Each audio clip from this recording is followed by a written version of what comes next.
Support comes from the Missouri Forest Products Association, committed to conservation and careful management of the state's forests to make them more resilient and better habitats for wildlife.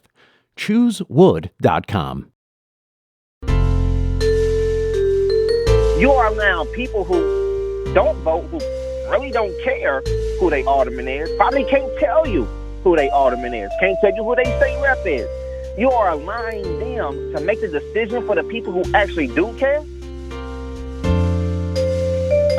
49 people that could have changed the outcome of who the alderman's going to be, and the turnout, is hovering around 22%. That's not a mandate that we should be giving our elected officials.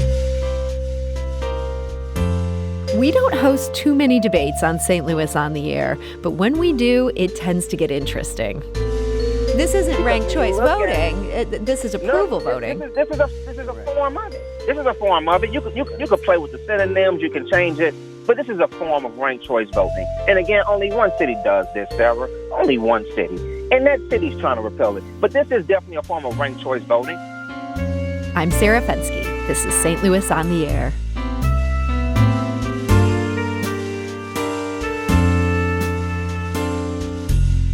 Proposition D is on St. Louis city ballots this fall, and it could bring huge changes to city governance simply by changing how we vote for city elected officials.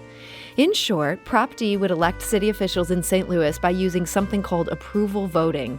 If 10 candidates run for mayor, you can vote for as many as you approve of, all 10 even, and then the top 2 vote getters face off in a nonpartisan election to determine the winner.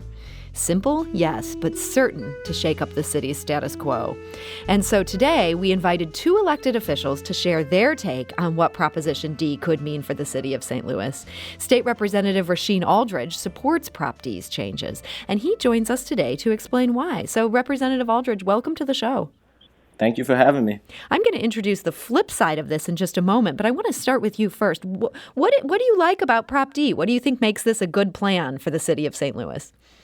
Where do I begin? I think, Proposition D is one of those things that's really a game changer for our city moving forward and for what we currently have right now.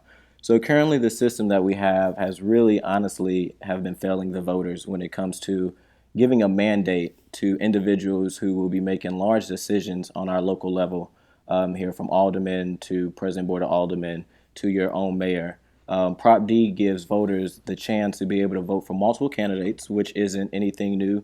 There's many cities that have similar type of ballot initiatives like ranked choice voting, or have gotten rid of their whole partisan elections in the whole get-go. Mm-hmm. But what Prop D does is it allows voters to be able to have a choice to say which candidates that they like, and be able to have really tough conversations with those candidates on not just your name recognition or how much money you have, but actually being able to hold their feet to the fire on the issues.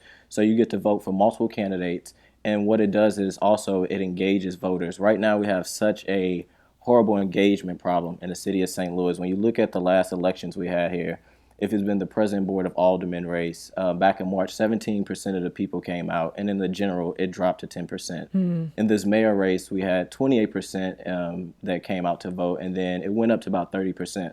But when you look at a lot of these wards as well, my own ward, 22% of people came out in the March election, and even in other wards such as the 21st, I know my opponent's coming on, only 26% of people came out to vote. So this would allow voters to continue to engage with their alderman or their president board of aldermen or their mayor in the general election, because it doesn't just stop in the August or in the March primary. Mm-hmm. The top 2 go-getters have to continue to go off and engage people in this community around issues that are hugely important, and being able to continue to engage voters, and not just your frequent voters that will give you a win margin, but you have to go out and engage and touch every voter, not just in the primary, but also in the general election.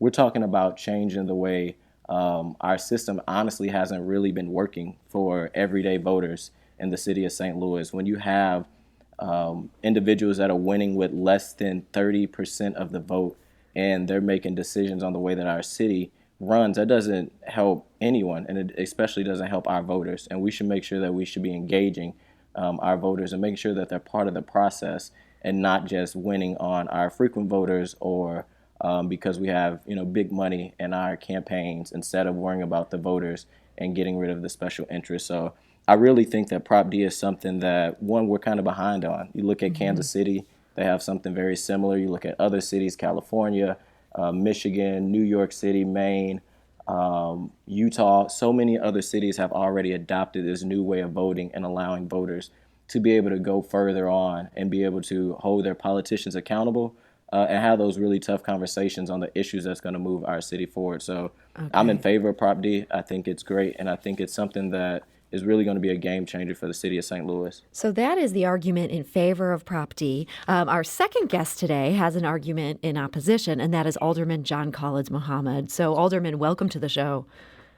Thank you so much, Sarah. And how you doing, Representative? I'm doing good. Here. Awesome. This is so important as we talk about the future of our city. Now, Sarah, this whole concoction is absolutely categorically insane. If voters are truly free with approval in an approval vote in an election, then it's possible that two or more candidates could earn more than half the vote. Now, it's possible that a candidate whom well over half of the voters see as a top choice could lose to someone who nobody sees as their top choice. Under this flawed system, this does not make it fairer or any better than our current system. It makes it worse. So, Alderman, First, you're worried education. that somebody might sort of sneak into that runoff. They might not be anybody's first choice, but say people just say, oh, yeah, I kind of like this guy, and then they could end up winning the whole thing. That's a big concern for you? Absolutely, and that is exactly what we can see that can happen. Again, this system is completely flawed. There is no real education being done on this madness. This is just being pushed down the throats of voters and being pushed down by a group called the Center for Election Science that's based in California. Now, this group, which has gave Proposition D campaign well over $200,000 in dark money, a special interest group, is a group of outsiders. This group is ran by 5 people, all of which don't live in the city of St. Louis. In the same place where these 5 people live and vote, they don't even do elections this way. Only one city in our nation does elections this way, and that is Fargo, North Dakota, the exact same way. And I've talked with 3 different city leaders in Fargo. I talked with 3 different city leaders. They think this is absolutely terrible. Matter of fact, they are trying to repeal it now. City leaders and residents, they're trying to repeal this approval choice voting. It's absolutely insane. There is no way that people can think that this is a great idea, and they benefit from what they call split voting or low turnout. The representative mentioned the 21st ward, 26% in the voting turnout. Well, I'm proud to say, even with that 26%, the 21st ward is one of the highest voting wards in the city of St. Louis. Now, the representative himself, he represents a district of 31,000 people, 20,000 registered voters. Only 909 people voted for him in his special election. Doesn't that So speak to a problem within our system? I mean, I understand this wouldn't change state politics, so it's not going to change who's voting for Representative Aldridge here. But don't we have a very low turnout problem? But it should if the representative and anyone who truly supports this madness and this concoction, then they will fight to get this on a statewide ballot. The representative is a state legislator. He could support legislation to get this on a ballot. As a matter of fact, Representative Dan Stacy, he represents the 31st District of the Missouri House of Representatives out in Blue Springs, Kansas. He proposed this type of legislation, and he hasn't got not one support, not from Republicans, not from Democrats. Why? Because they know that this is mad. No one does this in the nation. We are a nation of over 20,000 cities, and only one city does it, and that one city is saying this is wrong. We have to go back. And I want to dispel this. Alderman, I need to cut in here because I do want to get Representative Aldridge's response to this idea that there is only one city in the country that does it this way, and that's Fargo, North Dakota. Representative Aldridge, is that the case? To the point, I do want to mention this isn't outsiders. When you look at individuals that are supporting this, you have individuals that are Alderwoman Megan Green, who serves with you, Alderman, who lives in the city of St. Louis. You have Treasurer Tashara Jones that support this, who lives in the city of St. Louis. Your recorder, Michael Butler, supports this, who lives in the city of St. Louis. State Representative Steve Butts, who tends to have a little bit more higher turnout than we do in North St. Louis, who supports more of or represents more South St. Louis, also support this. St. Louis League of Women Voters, who usually don't take partisans positions on things, but understand that we do have a problem. You mentioned it, Alderman. We got a problem. 26% of the people, no one should be happy about that. Special election numbers, or even my recent primary race, we should be trying to figure out how do we continue to engage voters. We shouldn't be thrilled that only 26% of the city came out, or 26% of the people in the 21st ward came out, and we're toting that's the largest turnout in North St. Louis. Imagine the rest then. What are we doing? And what we currently have has not been working. This isn't the only city that has implemented this. The issue is in the city of St. Louis, we're so antiquated with our Board of Aldermen, we can't even do ranked choice voting. So we have to do approval voting. But if you look at many other cities, this system is very similar to ranked choice voting that they have in the state of Missouri and Kansas City. Split voting and lack of engagement is real. And that is something that I think voters deserve to be able to not have in their election process when they're electing people that are having huge decisions on their local level. And I think this would be a great decision on the state level. State Representative Kevin Windham also have legislation, which he is very new. We know the process doesn't just instantly happen. But when people come together and they collect signatures and they put it on the ballot, apparently they do want something changed in the city of St. Louis that's not working. The belief that, that the second person could win if they get on the ballot isn't true. I mean, I believe voters are smart enough to say that, I like this candidate because they're good on criminal justice reform, but I also like this candidate because they're also good talking about education reform. And maybe if I don't get one of them, I believe that both of them are good, just similar to ranked choice voting. So this isn't outside money. I know it's election time and we want to use rhetoric. This isn't outside money.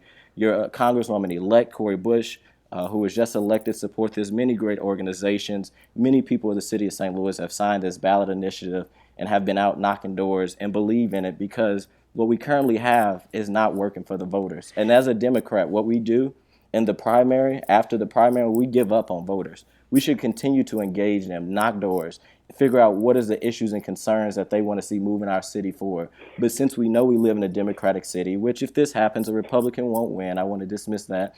We live in a Democratic city where after the primary, we know we won, so we quit campaigning. We quit talking to voters. This forces us to be held accountable to make sure we continue to engage individuals that are first time running for office. It gives them an opportunity to be part of the process and not kicked out because big money has all been entered into one candidate, usually the incumbent, not an incumbent. Let me cut in here because you are making you're making a lot of arguments there, and I do want to give the alderman a chance to respond to that. Alderman, specifically, people are looking at last year's mayoral election where the ultimate winner ended up getting a pretty small percentage of the vote.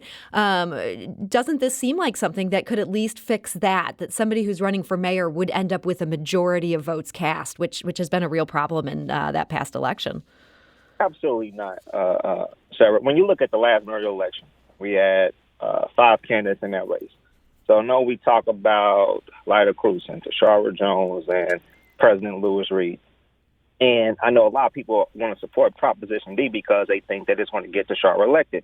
But when you look at the last mayoral election, and I have nothing against our treasurer, but when you look at the last mayoral elections, 40% of the people did not vote for Tashara Jones. 40% of our people voted for someone else. So if you are assuming that because these other 3 candidates was not in the race that she would get the votes, well, that's not exactly accurate because you don't know if those votes are going to go to our treasurer or go to someone else. Well, I think that's a great point here. I mean, this doesn't sew it up for any candidate, but at least somebody like Mayor Cruzen, if she ends up winning, it's because she's managed to get a mandate there, which I think it's made it pretty tough for her to govern without it. Look at this example, Sarah. Look at this example, Representative. You have 4 candidates in a non-ranked approval voting election. You have a Jane, you have a Joe, you have a Steve, you have a Mary.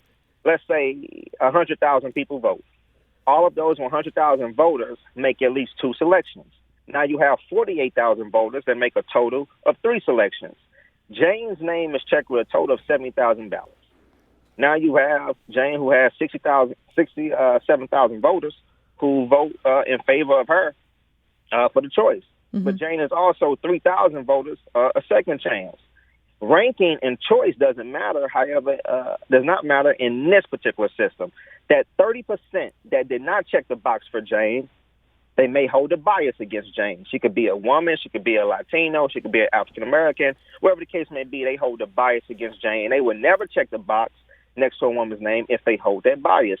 Every voter that does not have a bias against women in leadership wants Jane as their first or second choice.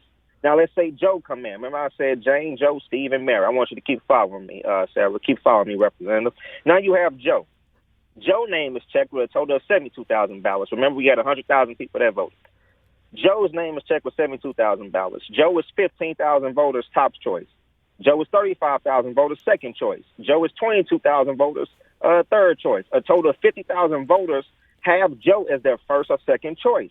Again, ranking and choice does not matter in this system. Now you have Steve. Don't forget I had two more, Steve and Mary. Steve came in with 71,000 ballots. Steve is 15,000 voters, top choice, right? 35,000 voters, second choice. Steve is also 21,000 voters, third choice. A total of 50,000 people voted for Steve as their first or second choice. Mary comes in. This is the last one. Mary comes in. She has a total of 35,000 ballots. Mary is 30,000 people's first choice. She is 27,000 people's second choice. Again, ranking and choice does not matter in this system.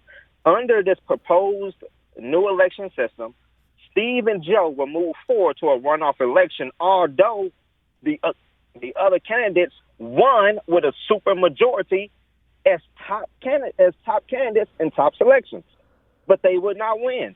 Under this proposed system, a biased minority will have an undue impact on this election simply because they refuse to check the box next to a woman's name or African American's name. This bias gives them a greater impact on the election than a fair-minded voters. So you're saying that would basically give them a veto? It would. Innocent voters will have an unfair advantage over fair-minded voters in determining election results. When you look at the Murray election between Freeman Bosley and three other candidates, Freeman Bosley won with 40% of the vote. It was 43% of the vote. 43%. If Freeman Bosley wouldn't have had to run in another runoff election, he would have lost because the other 60% didn't vote for Freeman Bosley. But he won because he had the majority of the votes. This undoes all of the accomplishments and achievements that we have had as African Americans in the city of St. Louis. We have won more elections than ever before in the city of St. Louis, and I want to point this out. Well, I'm going to have to have you point that out after the break. Unfortunately, we are way behind on the break we need to take here, but I think you're making an argument here that I'm going to want Representative Aldridge's response to as well. This is quite an argument here. That was Alderman John Collins Muhammad making the argument against it. We're also joined by State Representative Rasheen Aldridge, who's making the argument in favor of it. We do need to take that quick break. We'll be back shortly to continue this conversation. This is St. Louis on the Air on St. Louis Public Radio, 90.7 KWMU.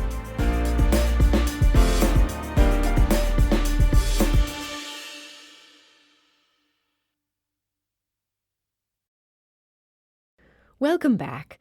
Just before the break, we heard from Alderman John Collins Muhammad. He's basically saying that if Proposition D is approved, that a minority of voters who hold a strong bias could basically be able to have a veto on people advancing to the next round. State Representative Rasheen Aldridge, that's a pretty strong charge there. I want to get your response to that. Yeah, it's pretty, and it also said, potential biases. I think, if individuals have biases to women, I think in the last mayoral race, though, the only two women in the race, Tashara Jones and Lyda Cruson, got the most votes out of all the men. So it seems like the city may not have a bias to women, and I'm all for more women being in positions of power. But this, under Prop D, right now what we have is a minority vote of individuals. John's argument is, I don't get it, but what we currently do have is a minority of vote, minority individuals making a decision on who our next alder people, who our next mayor, who our next president board alderman is going to be. But with Proposition D, that is absolutely not true. What you have to have is actually a majority of vote, because after your primary election, if you do not get the majority vote, which we have not seen in major races, again, in our present board alderman race, our mayor race, or even in our own aldermanic races, when votes are very close to, 49 people that could have changed the outcome of who the alderman's going to be, and the turnout, is hovering around 22%. That's not a mandate that we should be giving our elected officials. We should be allowing our elected officials to be voted in by a majority of the people. So if that means 26 came out in the primary, we need to make sure we do as much possible to get more people to come out. And that's what it does. It engages voters in the general election to be able to say, you know what, I missed the primary election, but I'm not going to miss this one, because now it's down to 2 people. And even aldermanic races, we'd have races where it's been 5, 6 candidates. Mm-hmm. And you like this person idea, you like this person idea. But most of the time what you've seen as incumbents being connected to money, being connected to individuals already, the unions and different players of the game, you have an advantage. This helps people who haven't ran for office that really care about their community to be able to have a say-so in their voice. And coming from an elected official, that should be the goal of all of us, is not staying in positions forever, but being able to empower our community so we can organize ourselves out so someone else can come in that cares just as much about our neighborhood, that has great ideas and want to move our ward or our city forward. I want to go to the phone lines here. I know we have a number of callers who are interested in joining us, and if you want to become one of them, you can call us at 314-382-8255. I know Micah has a question for Alderman Collins Muhammad. I want to go to that phone line. Micah, hi, you're on St. Louis on the Air. Thanks. I'm a St. Louis City voter, big fan of Tashara Jones, and really disappointed in the mayoral outcome. But I wanted to go to something you said earlier, Alderman, about the idea of nobody's first choice making it. And isn't it better? It seems like the constructed example you were giving aside, to have everybody's second choice as the pick, rather than a small vocal minority's first choice? That's a good question. Alderman, thoughts on that? Absolutely. First of all, I want to make sure I get this right. Micah, is it Micah? That's right. It's Micah. Right? Yeah. Okay. Great question, Micah. Thank you for asking that. No, it's not, because you are not allowing the person that the people who feel will do the best job gets the job or wins the election. You are allowing numerical variables to come in and play a part in this election cycle, which will manipulate the numbers and make it harder for your candidate to win, whether they're your first choice, your second choice, or your third choice. And if you look at the election numbers, you said you was a big fan of Treasurer Jones, and so am I. And if you look at her election numbers and you look and you compare that with the election numbers of the counterparts who ran, she would not have advanced to the next instant runoff election if we had ranked choice voting in 2017. Although she would not have advanced. This isn't ranked choice voting. This is approval voting. This is a form of it. This is a form of it. You could play with the synonyms. You can change it. But this is a form of ranked choice voting. And again, only one city does this, Sarah. Only one city. And that city's trying to repeal it. But this is definitely a form of ranked choice voting. The representative said ranked choice voting 8 times when he opened up. So approval voting, ranked choice voting, hey, tomato. So back to you, Micah. If you look at the election numbers, again, you cannot guarantee that the person who you are a fan of, who you feel will have done the best job as our city's chief executive, would advance to the next round. Now, this is strange to me that the only people who support this, outside of Alderwoman Green, the only elected officials in the city who support this, none of them are affected by this new mandate. And they all have the ability to create legislation, influence legislation on the state level to do it. The representative himself can do this. He's also a Democratic committee man. So when he talks about low voter turnout, that's a part of his failed leadership. All right. Thank you for that. And Micah, thank you for that call. I want to go back to the phone lines. Emily is calling with a question. Emily, hi, you're on St. Louis on the Air. Emily? Emily, are you there? I believe we've lost Emily. However, I guess Emily. Hi, I'm here. Hi, Emily. Sorry about that. I think we were having some trouble getting your call transferred. What was your question? So sorry. Hi, thanks so much for having me. Yeah, I live in St. Louis City, and I actually volunteered to gather signatures for Proposition D. I went door to door because it's a movement that I really believe in, and I believe that it's going to be a very good thing for St. Louis. But I don't think the runoff has been discussed. So my understanding is that the runoff gives voters the chance to pick their favorite candidate out of the top two candidates, and that would really allow us to have elected officials that have the majority of support from St. Louis city residents. So I was hoping that the panelists could explain how the runoff works. Okay. So, Representative Aldridge, my understanding with this runoff is the two candidates who get the most votes in this first round, they advance to the second round. Is it that simple? It is. It's that simple because, like I say, right now it is in the primary what would happen. So if it's in the Aldermanic March primary, or if it's in the President Board of Aldermen, or even the mayoral primary, whoever are the top two go-getters after the primary, they go into the runoff. And then in that runoff, there's continuous debates, there's continuous door knocking, there's continuous engagement, because they're not just in this democratic city, in the city of St. Louis, we know we're all Democrats, they're not just instantly picked as the chosen one. They constantly have to continue to engage with voters. So once the runoff happens in the general elections, voters will then come back out, just like we currently have a primary and a general election, will come back out and vote between the two top go-getters who would ultimately be, like I say, their mayor, president, board of aldermen, comptroller, or alderperson. So in this new system, it's not just that the winner of the Democratic primary is the de facto winner. It would be these two candidates have to have this one-on-one duo. And Alderman John Collins Muhammad, I know you're against this. I also know you have to leave very, very soon. I want to give you a chance to make your last best argument against this thing, and then we'll let you go. And I know you have an important task to do related to a constituent. So, Thank you, Sarah. Emily, great question. Somewhat, right? So, under this system, it disenfranchises voters, especially African-American voters. And there is no way, when you couple this, Proposition D, with ward reduction, there is no way possible that a grassroots candidate can win an election without the influence of dark money, special interests, and quote-unquote the establishment. There is no way possible, because now instead of raising $10,000 or $20,000, that candidate now has to raise $80,000 because he's running two different elections.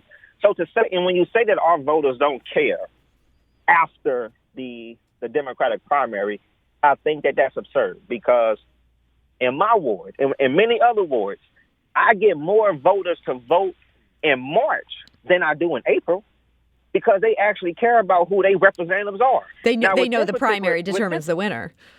But with this particular election, Sarah, you are allowing voters in November who traditionally do not vote in March, traditionally do not vote for their alderman, traditionally do not vote for their mayor, their president for the Board of Aldermen, their comptroller. Traditionally, voters in November do not vote for their municipal office holders. You are allowing people who don't vote, who really don't care who their alderman is, probably can't tell you who their alderman is, can't tell you who their state rep is. You are allowing them to make the decision for the people who actually do care, for the people who actually do vote, for the people who actually know who the president is, who know who the mayor is, who know who the comptroller is. You're allowing another group of voters to make that decision. That's false. The same voters who vote in November, who vote for the president, they're not going to vote for me and for re-election as alderman. They're not going to vote for the president. They don't vote for their state representatives. Matter of fact, the same people who vote in November, they didn't vote in a presidential preference primary for president. You're allowing this group of voters to make the decision? That's ridiculous. That's the same thing that happened when our city passed Proposition R, ward reduction. This is the exact same thing. Well, Alderman John Collins Muhammad, I want to thank you so much for joining us today and making the argument against this ballot proposition. Thank you, Sarah. I appreciate you. Again, this is absolutely insane. This is absolutely crazy. And I cannot believe that a member of the Central Democratic Committee who's going against Proposition D will support such madness like this. Thank you, Sarah. Thank you for joining us. We really appreciate it. And Representative Aldridge, in our last minute or two here, I did want to ask you about this because this is the whisper campaign I'm hearing throughout the city, is that this would ruin the Democratic Party's dominance in St. Louis City. You're the vice chair of the Democratic Central Committee, which is basically the party's apparatus here in the city. I guess what leads you to believe that things are still going to turn out just fine for Democrats if this thing passes? You know, the mindset that Alderman Collins Muhammad's having, that this is going to ruin, and many others, that is going to ruin the Democratic Central Committee, or is going to, ruin the Democratic Party, and I can't believe any Democrat is supporting this. That's the problem now. We are worrying and being so allegiant to a party than being allegiant to our voters. I believe, regardless, we know we live in a city that is, 90% Democrat? I think it's something like that, yeah. If we're going out as candidates, and even as aldermen or state reps or whatever, if we're going out as candidates and we really want to make sure that, voters are turning out, it's not about the D behind our name. It should be the issues and the platform that we're out pushing. So I don't believe that this is going to hurt the Democratic Party. If anything, I think it strengthens the Democratic Party, because now players can say, look, this is a partisan or nonpartisan election, but, I am a strong Democrat. I fought for working people. I fight for criminal justice reform. I want to see our community improve. It shouldn't be about a party, and that's the issue. We're getting away from the issues and being more beholden to a party. And in the black community has been beyond loyal to the Democratic Party. We haven't got that back. So I care more about how do we connect with people on the issues. I think this strengthens the Democratic Party, but I think for elected officials, we've gotten too beholden to just a party and letting that be who we are as we're going out to talk to voters, instead of saying the issues that they care about and that we care about that's going to move us all forward together. Well, State Representative Rasheen Aldridge, I want to thank you so much for joining us today and for participating in what turned out to be a very spirited debate. So thank you so much for that. I appreciate it, and I hope everyone goes out and vote yes on D. This is truly restoring democracy to our voting system that we currently don't have. We've been mandating individuals to serve as aldermen, even if it was my colleague who only won by a couple votes with not too much turnout, or our mayors or our president board of aldermen. That shouldn't be the way that it should be. We should be having major turnout, but we should be making sure that voters be able to be engaged, not just in the primary, but all the way through the April election. I believe voters are smart enough and want to be engaged in the process and not just stop in the primary. So that is one last plug for Prop D from State Representative Rasheen Aldridge. And if you want more information on this, if you find yourself still a little bit confused about how it all works, the website that is from the backers is stlapproves.org. And of course, that is the argument coming from the people who want this thing to win. So take that with a grain of salt. But there's also some good nuts and bolts information about how this thing would work in the city of St. Louis beyond what you heard today.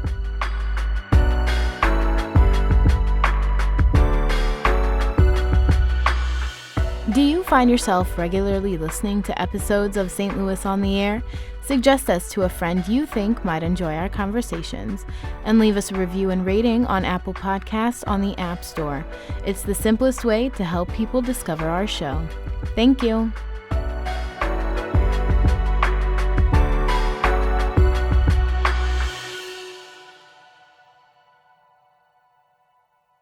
Support comes from the Missouri Forest Products Association, committed to conservation and careful management of the state's forests to make them more resilient and better habitats for wildlife.